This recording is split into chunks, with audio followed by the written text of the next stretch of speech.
impormasyon na ang hatid namin sa inyo mula sa TNE's News Report.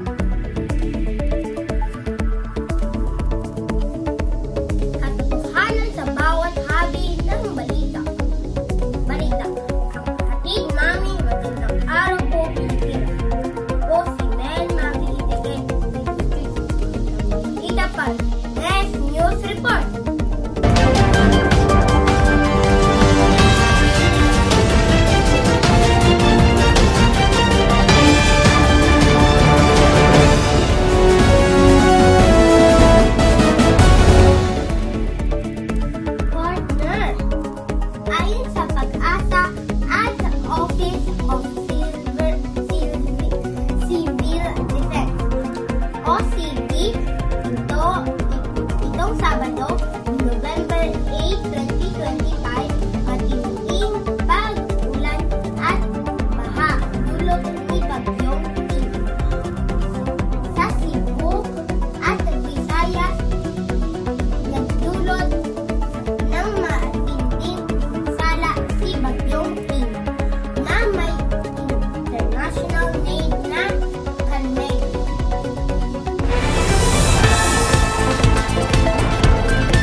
Umabot sa 183 millimeters ang dami ng ulan.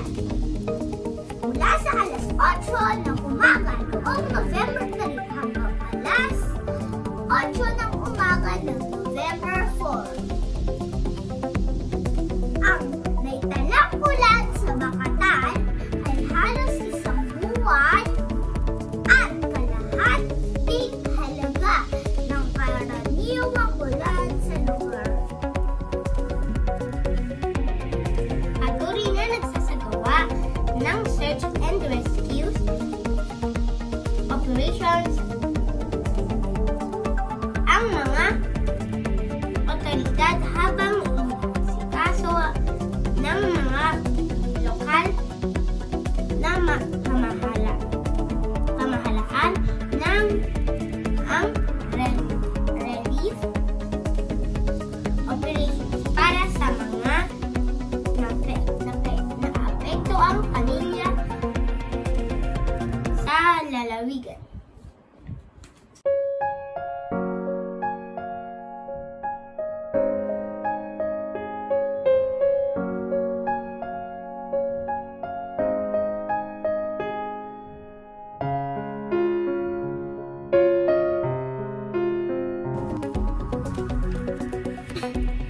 Sa kabila naman ng pagtanggap ng Cebu Province ng 26.7 billion na pondo para sa flood control sa nakalipas na 3 taon, lubhang apektuhan pa rin ito ng baha dulot ng Bagyong Tinong.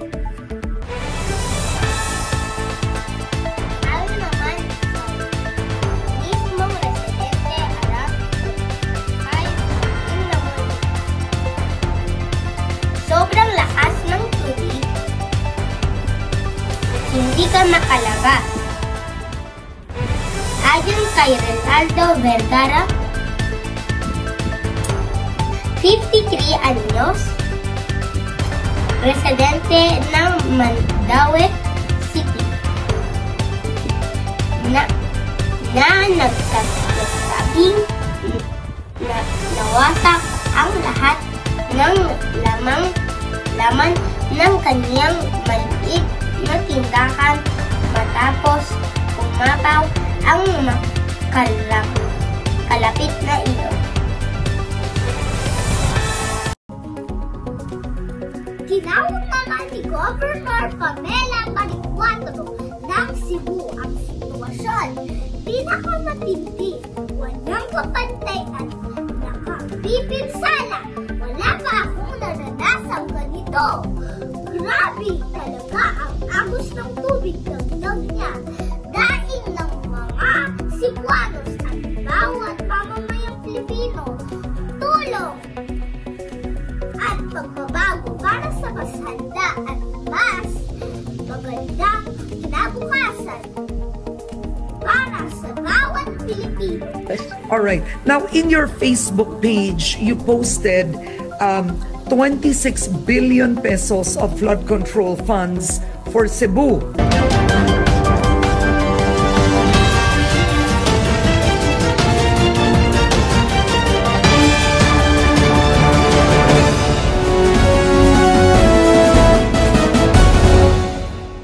Malawakang solusyon naman sagot sa matinding pagbaha at madalas na bagyo sa Pilipinas ang mga sumusunod. Maayos na urban planning at drainage system. Reforestation and proper waste segregation and proper waste disposal. Climate resilient infrastructure. Disaster preparedness and early warning systems.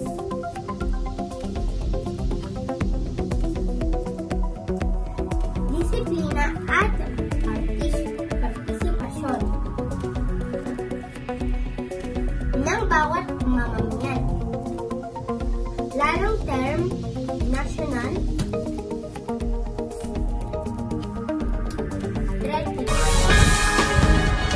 Babala ng mga scientists lalong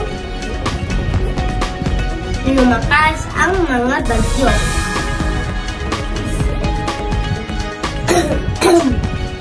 Dahil sa climate change na dulot ng tao.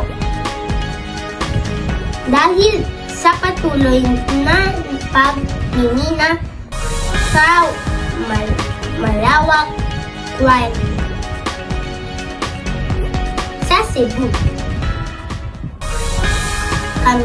Kabilang ng dito ang mga bilyong flood control project na hindi na ipinatupad ng maayos sa lalawigan.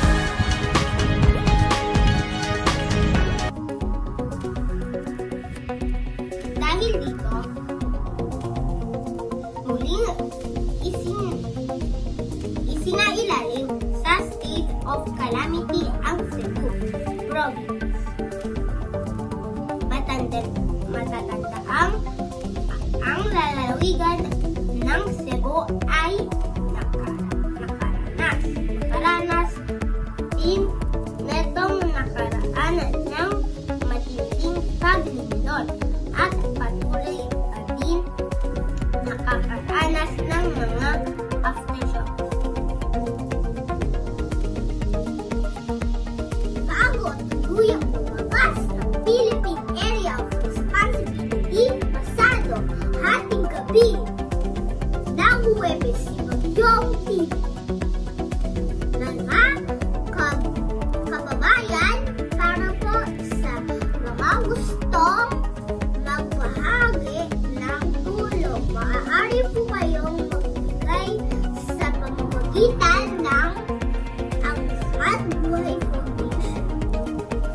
Ang Angat Buhay is coordinating with Angat Bayanihan Volunteer Network Stand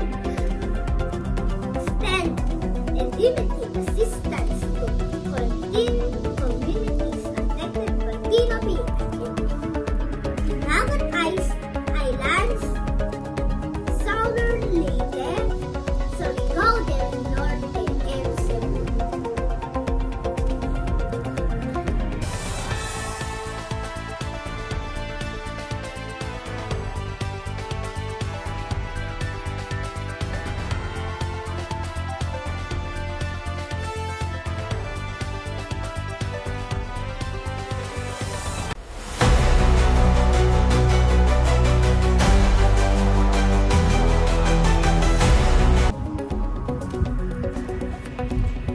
Muli ako si Mary Maggie Ezekiel Ilustrisimo. Nag-uulat mula sa Temes News Report. Mga kababayan, mag-ingat po kayong lahat. 45 days na lang, Pasko na! Muli po ako si Lila Aline Ancheta. Nagpapaalala, mga kababayan, manatiling handa at mag-ingat po tayong lahat sa mga padating pagbagyo. Sa ating pamahalaan, humingi po tayo ng kalidad, mas maayos, tapat na serbisyo para sa ating mahal na bansang Pilipinas. Nag-uulat